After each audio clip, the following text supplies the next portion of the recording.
all of you. I do hope that just like me, you're also having a great time. Many people love eating ice cream. Who won't? From its popularity as a dessert, as snack, as food for special occasions, as comfort food, or food for whenever, there borns the witty saying that life is like ice cream, something that you need to enjoy before it melts or fades. Come to think of it makes sense, right? We have to enjoy life to make the most out of it before it gets late, but of course, in a Christian way. Water's sister from LA County has figured well, enjoying what she loves doing, helping her family in her little way, and loving the sweet life brought about by her ice cream business. How sweet and cool, right? Meanwhile, our brethren from New Jersey will help us brace for the upcoming colder weather as they teach us how to make a do-it-yourself hand warmers so that the cold, in any ways, won't bother us.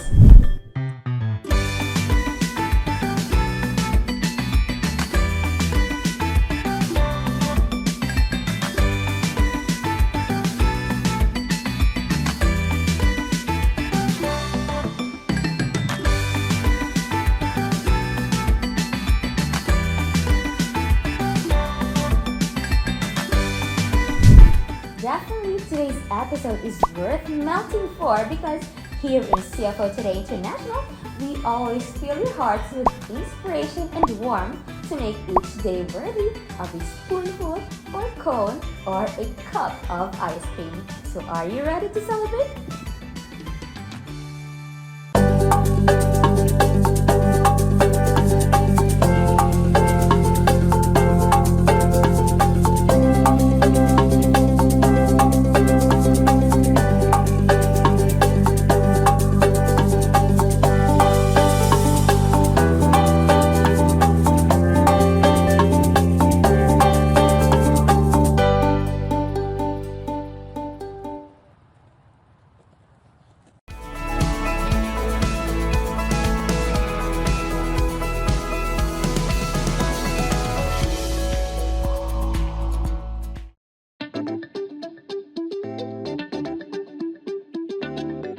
Hi, my question is, what is your most popular flavor? Hello, my question is, are you planning on expanding this into a full-time business, or is this mainly a side project? Do you remember the science experiment we all did as kids that involved a sealed bag, milk, sugar, whipping cream, and salt? Then all we had to do was shake it off and it magically became ice cream? Well, Sister Brie Andrade took that to another level and more to create an ice cream business that started off in the same way, as an experiment. Hello all, my name is Sister Brianna Rosette Andrade, or Brie for short, from the local congregation of Oxnard.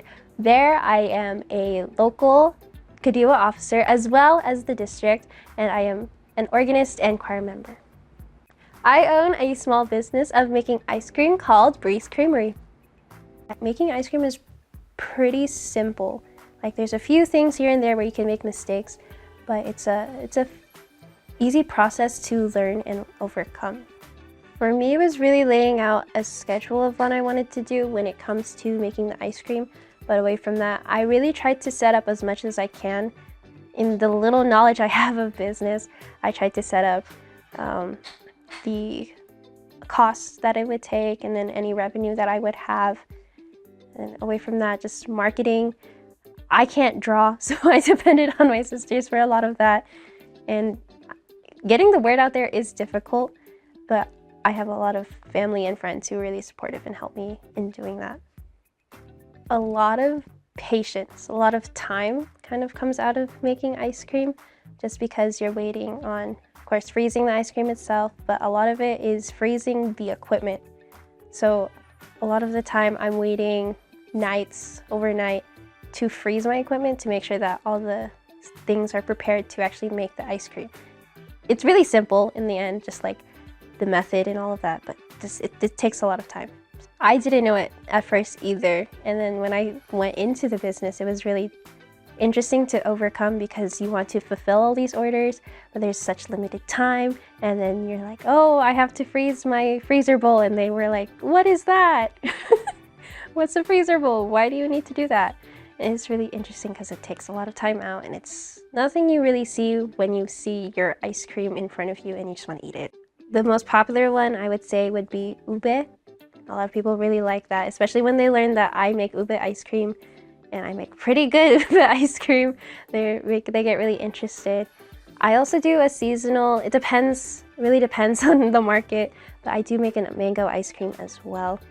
Currently, since I am a full-time student and I do work part-time now, the ice cream business is just a summer thing as of right now. I do hope to open it year-round for more developing the flavors and just branching out there, but as of now, it's just a summertime business. Some tips I could give to anyone that's aiming to start a business is that always know what resources you have at hand. Lay out what you want out of a business, first off, and just know that there's going to be a lot of ups and downs when it comes to businesses. So when it comes to utilizing your sources, use everyone around you. Use your friends, your family, your loved ones, anyone inside the church as well. They can really help you spread what you want to lay out there. They can help you in some way market your business, and it's a lot nicer to have it as word of mouth. Of course, you can always have it through social media and all of that, but it's a lot more rewarding when the people that go to your business are ones that you love. At the end of the day, it is a business. It will have its ups and downs. There will be days where I wouldn't get any orders. There will be days where I got maybe 10, and it was a lot. And it was hard to manage with time, and it was really stressful. But in the end, there's not much you can do but overcome it. And just know that that you can, and you will be able to get all those orders out. You'll be able to make sure that the business continues to run smoothly, especially if you continue to put your trust in whatever plan that God has for you and your business. I love making ice cream because I love seeing the reaction people have when they first try my ice cream, or I love when they receive the ice cream because they know and I know that I make the ice cream, again, out of love, and that when they first get that taste of it, it's really rewarding to see that my hard work was put into all of that, put into that ice cream, and that they get to receive it through that little pint. If I can make ice cream, so can you. So, garirin nyo na yan. One thing that always serves to bring people together, no matter the differences, is food, or in this case, desserts. Through the opening of this business, Sister Bree is able to bring friends, family, and strangers together to enjoy her talents found through a happy experiment. Ooh, I feel the autumn chill already! How about you, viewers?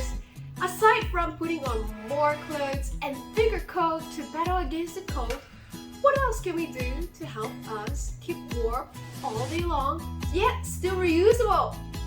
Find out the answer from our witty sisters in New Jersey, because they have decided to just do it today. It's so cold. Micah, what are you doing here? It's freezing. I know, Ate. I can't even feel my hands. I can't keep them warm.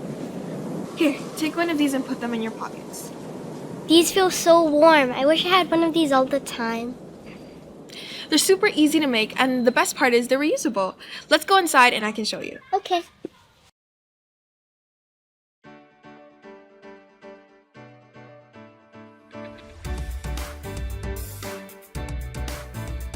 Fun fact, did you know that when your body gets too cold, more blood naturally goes through your core to keep it warm? But that also means your feet and hands get less blood, and that's why they feel cold.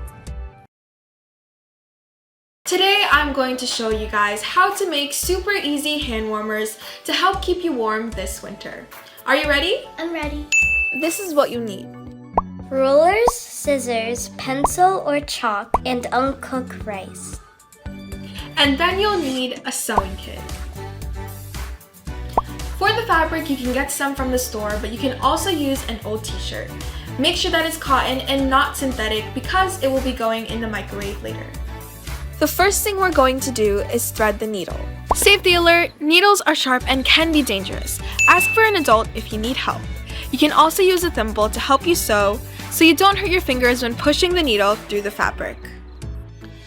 Put your thread through the eye of the needle and pull it through. Measure about 2 feet of thread. Bring the two ends together and tie a knot. Take one of your squares and draw a 1/2 inch border along all the edges. You can use a pencil or chalk if you're using a darker colored fabric. Put your 2 pieces of fabric together and sew it where you mark the fabric using a running stitch.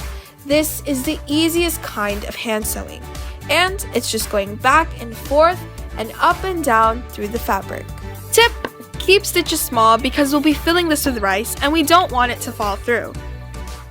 Keep sewing around the edges until you only have a 1-inch opening left. Tie off your stitch by putting your needle through the last stitch and going back through the loop. Pull it tight and do this 1 or 2 more times. Cut the ends of the thread and turn the fabric inside out.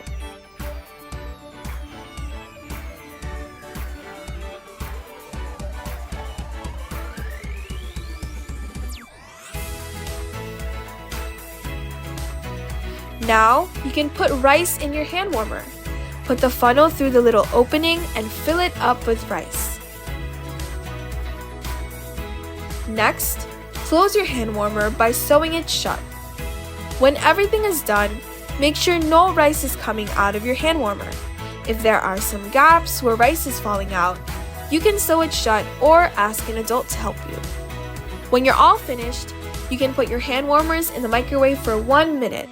Fun fact, did you know synthetic materials like polyester are actually made of plastic and could melt or even catch fire in the microwave? Use natural fabric and thread for this project like cotton to keep yourself safe. Also, make sure there are no metals in your thread or fabric because these can also catch fire in the microwave.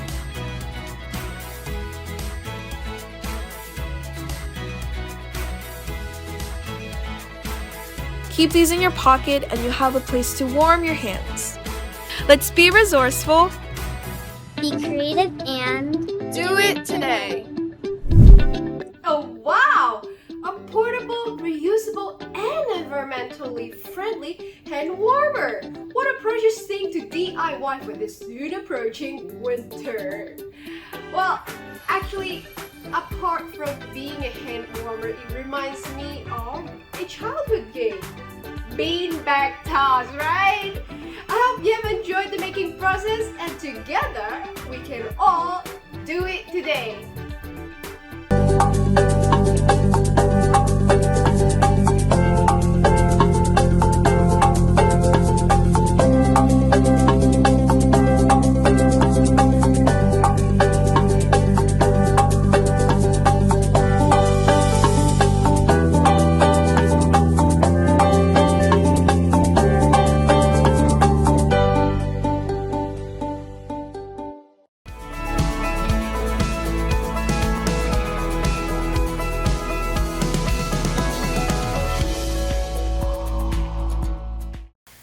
People in your life who you look up to. Maybe they inspire you through their actions, or they encourage you to become a better version of yourself.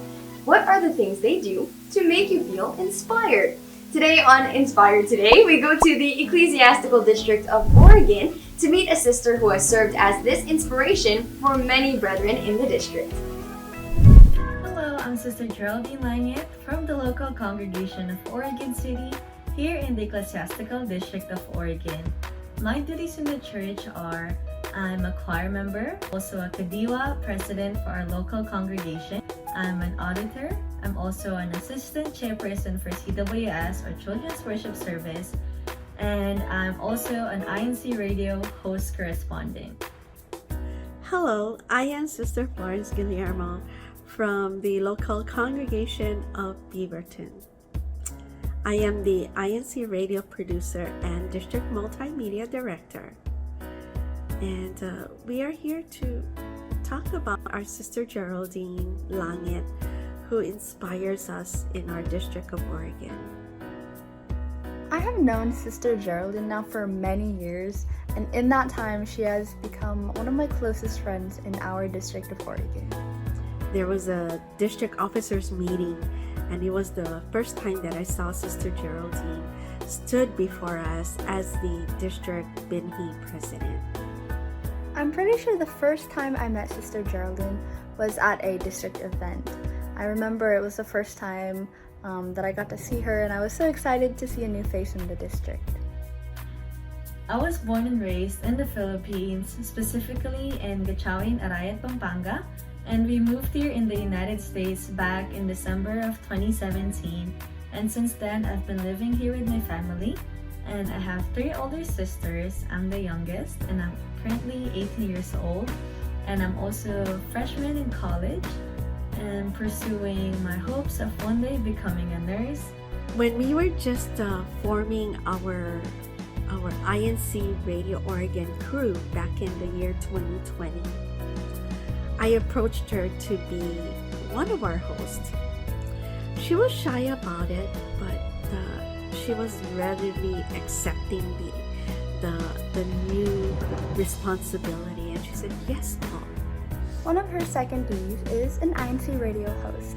I know that every time I get the chance to be on a show with her, it is always such a fun and heartwarming experience.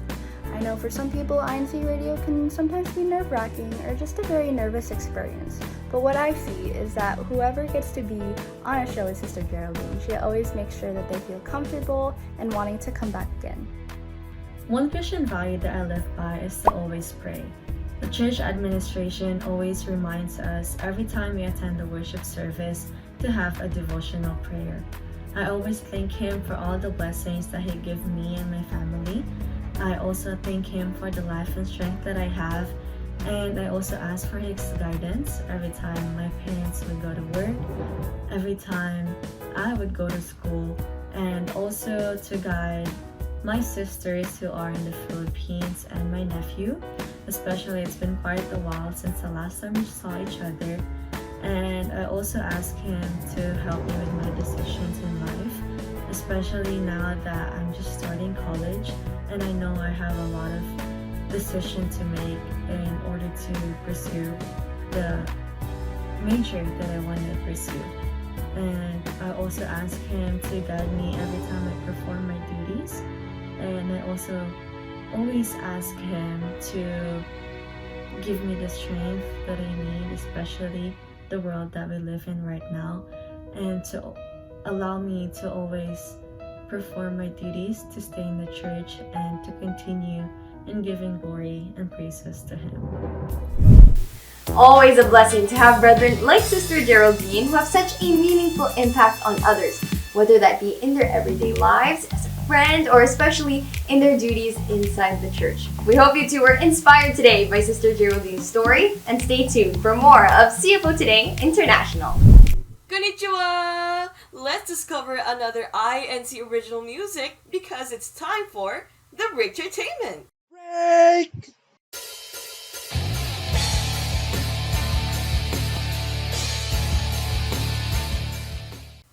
For today's featured talent, we have a lovely sister of ours all the way from the Ecclesiastical district of Tokyo, Japan.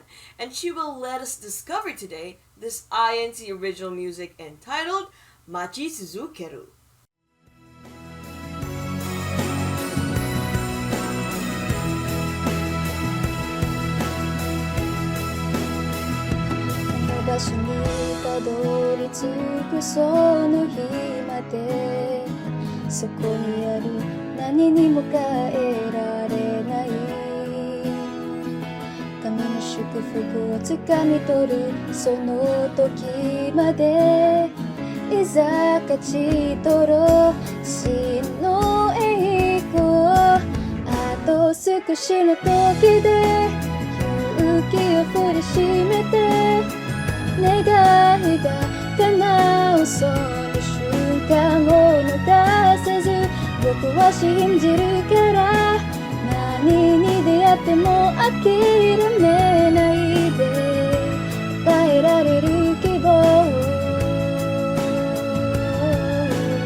からこそゴールにたどり着いたら輝くんだ。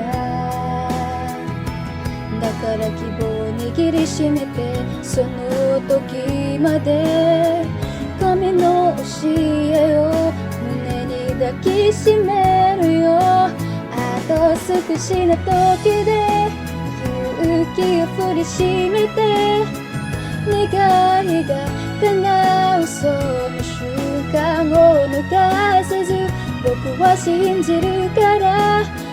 何に出会っても諦めないで耐えられる希望を待ち続ける。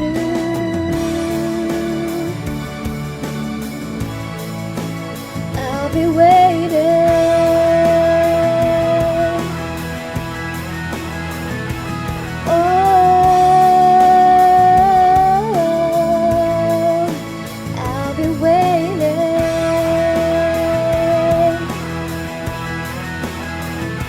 たどり着ける約束されたあの境地まで待ち続けるその日まで信じ続けるものが立つんだ。試練があるけれど強く戦うよ。神がいれば恐れることはないさ。あと少しの時で勇気を振りしめて願いが叶うその瞬間を逃さず僕は信じるから。何に出会っても諦めないで与えられる希望待ち続ける。Everybody, let's welcome her in from the Ecclesiastical District of Tokyo, Japan. Here we have Sister Yumi. Hi, Sister Yumi. Please introduce yourself to all of our viewers. Hello, everyone. I'm Sister Yumi Yamada. I'm from Tokyo local. I'm a choir member, TSV, and multimedia. I'm a member of Kadiwa organization. With your song selection, why did you choose this specific song to perform for us, and how can you relate to it? Machi Tsuzukeru means I'll be waiting. So the message of the song means that we all be waiting until our salvation comes. And I am very related to this song because even though I encountered problems and trials, since God is with us, ready to help us and give us the strength that we need to overcome the worries in life. That is very true, Sister Yumi. And I'm sure that all of our viewers can relate to it as well, especially as we patiently wait for the day of our salvation. Well, there you go, everyone. We hope that you enjoyed today's feature because it only proves that no matter what language we speak, we are all united in one thing alone, our faith to our Almighty God. And we also encourage you to discover more INC original music because not only do we have a lot of different genres, we also have it in a lot of different languages. Well, we're always here to help you with that. This has been your host, Sister Nina Nobelio, always telling you to sing your heart out, that it may inspire all those who are around you. And you just watch your quick entertainment break. The Breakthrough-tainment only here in CFO Today International. Bye everyone, and do not forget to break it down. Bye-bye. Being regretful for chances and missed opportunities is something everyone tries to avoid. Always recalling the what-if moments make us feel low and heartbroken at times. Sure that all of us are scared of what tomorrow will bring, but as Christians, in making decisions, we always have to seek God's blessings and intervention so that we won't go wrong. In case things don't go the way we expect, trust that God has better plans. What's important is that you pray for all that you do and let God do the rest for you. We hope that you enjoyed a wonderful and meaningful afternoon with us, and always remember that your CFO Today International family is always here to celebrate you. Before we bid goodbye to everyone, I would like to greet Sister Kate and Brother Efren Sebastian and our District Supervising Minister, Brother Ronaldo Lising, and all the ministers and ministerial workers in the Ecclesiastical Districts of Malaysia. Please don't forget to subscribe other programs of the Church of Christ like INC Radio, INC News, INC Media, and many more in the different social media platforms. Please also tune in to INC Radio Southeast Asia every Saturday from 12:45 p.m. to 2 p.m. Philippine Standard Time. And tomorrow, we'll be back to our local episode, so make sure to tune in because we got more of these inspiring stories to show you. I am Sister Tina Samonte, saying keep safe and stay inspired by Christian living here on CFO Today.